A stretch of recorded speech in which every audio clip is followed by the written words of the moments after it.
the church should have riches, because you can't have a broken up car and somebody asks you to go pray for them in a far place, and your car break down, or you don't have petrol money to get to them.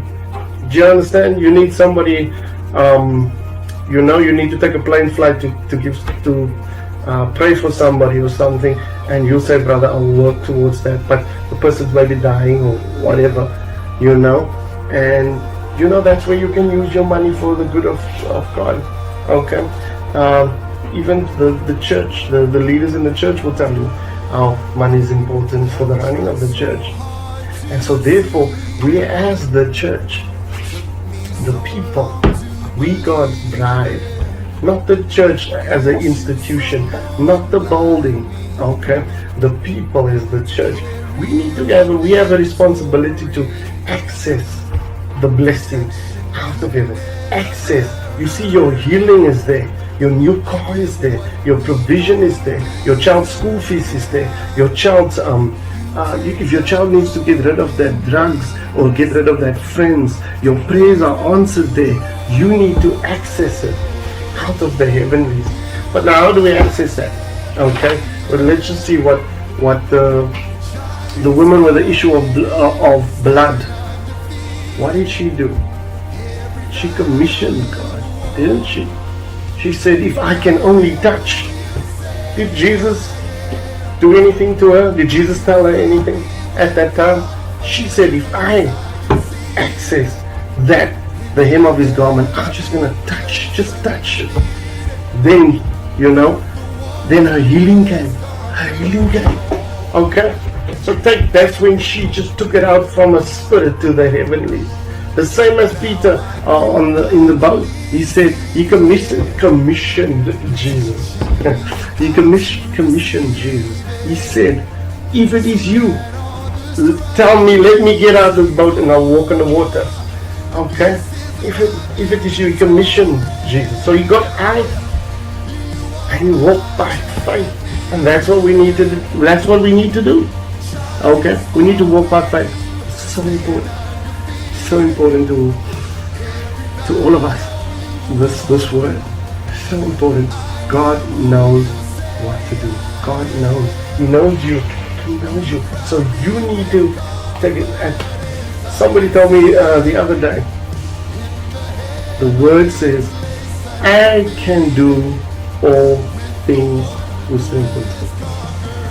I can do. It says, I can do all things through Christ. Through him.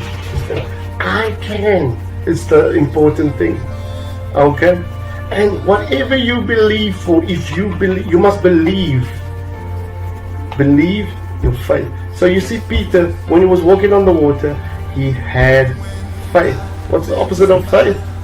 It's not fear. It's sight. So when Peter discerned, you see, that's discernment is so important. It's the opposite of your senses.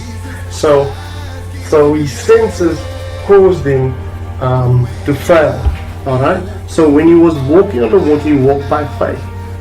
And so when he was walking, his senses, his sight disappointed him. His sight disappointed him. And so he saw the wind, and he saw the waters getting rough, he saw the storm, and then he sunk. But obviously Jesus came through for him. A lot of people say Peter is the villain in the story. A lot of people see Peter as the villain. But Peter's the hero in that story. If it wasn't for Peter, we won't know what we know right now. But the people in the wrong is the ones who stayed in the boat. And so much as we got so much born again believers who just stay in the boat. They stay on the same financial level. They stay on the same spiritual level. They just go fill the seats in the church. Lucky God, stop the church in this COVID situation. Okay? And then open it up again. They just fill up the seats, complain about everything. They don't even need to complain, just be passive. Don't be passive. And then you go pray. Yes, you pray to God. Yes, you do everything.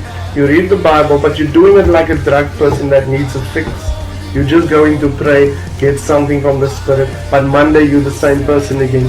You need to progress. You need to go to God in the Spirit and take something from God as to move forward. What do you want from me, God? What is your passion? Where do you want me to be? Because if you're in your passion, what the thing that God made you good at, okay? If you're in that form, your career, whatever, it could be anything. It could be a side thing after your career. You're making money by your job, okay? Your job, by the way, doesn't provide. God provides for you. Your job is just a thing that you happen to be in for your daily walk, okay? And sometimes people have a hobby. That could be your passion, that God uses you to get people saved. The whole thing is about making disciples, getting more people into heaven. Okay, so God wants you to get more and more people into heaven. All right, it's so important to Him. For God so loved the world that He gave His only begotten Son, but His Son made Him to be able to give us, okay, access to us. And so we should use our passions.